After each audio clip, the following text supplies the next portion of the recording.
Hey everyone, happy Wednesday. Hope your week is off to a great start. I'm here to share tip number 4 for how to close more sales and make more money. Now, before I get into tip number 4, I want to talk about how I apply tip number 4 into my sales process. Now, tip number 4 is simply just to listen and learn. So, what I mean by that is I did three things and to improve my sales process, which was simply whenever the customer comes in, was to listen for their tone.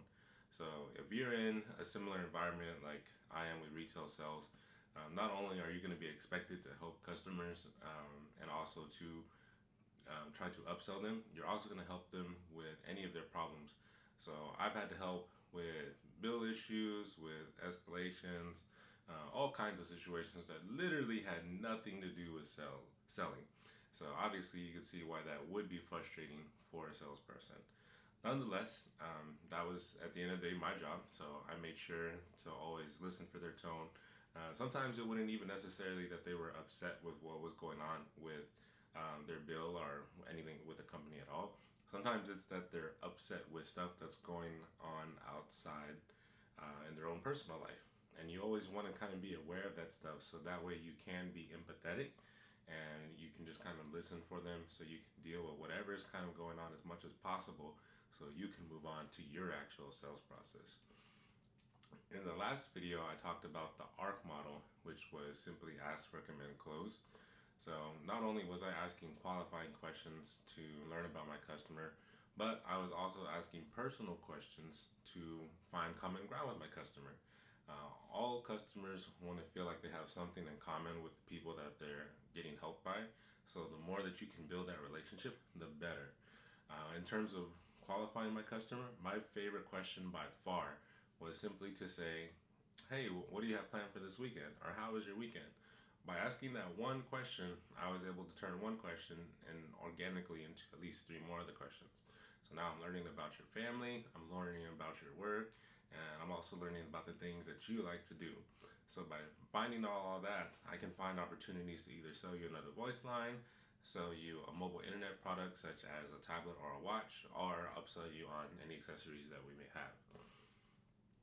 Lastly, having sold so many products at one time, it was very important for me to be knowledgeable. So, the more knowledgeable you are in your industry or the products that you sell, the better you are going to be able to match a customer to the product. For example, if you're selling Apple Watches, a lot of people still don't know all the benefits of an Apple Watch. By far, the easiest one is to be able to listen to music on your Apple Watch while you work out. But again, if that's something that you don't know, you wouldn't be able to sell that to a customer. So having that knowledge gives you the power to right fit a customer to that product. So for you all, again, it's simply to listen for your customer's tone. This will kind of vary depending on what industry you're in.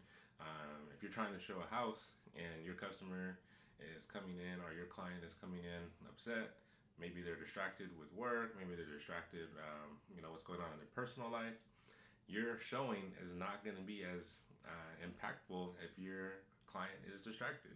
So you want to be able to kind of either let them vent or kind of find a way to engage them a little bit more so. I think a lot of times it's really just letting people vent so they can kind of process it out of their system and then pay attention to you more. Asking questions again is very important if you're going to really learn about your customer. But again, you don't want to just learn about your customer to be able to qualify them for a product. You want to be able to listen to them so y'all can find some sort of common ground. People like people who like themselves. And the more common ground you're able to find with a customer, not only are they going to like you more, they're going to want to buy from you more. And it goes hand in hand. And lastly, I was talking again about being knowledgeable. So it's very important that you are the expert on all of your products. It doesn't matter if you sell one product or if you sell 15 products. You are obligated, if you're going to be the best in your sales, that you are the expert in all 15 products. So if you're not an expert in your products right now, start learning as quickly as possible. So keep an eye out and tune in on Friday for my next video. And if you enjoyed this video or learned something from it, please share it with someone. It would mean a great deal to me. Remember, you all deserve the best, and I'm here to help you get it. call me or message me and we will get you started on the path to make more money. I offer one-on-one sales coaching as well as interview prep sessions. So if you need help getting ready for an interview, you're not too comfortable answering interview questions, that is something that I can help you with. I'll even give you all a free 15-minute consultation. You can reach me directly at 713-459-5945. I'll see you on the next one and have a great rest of the week.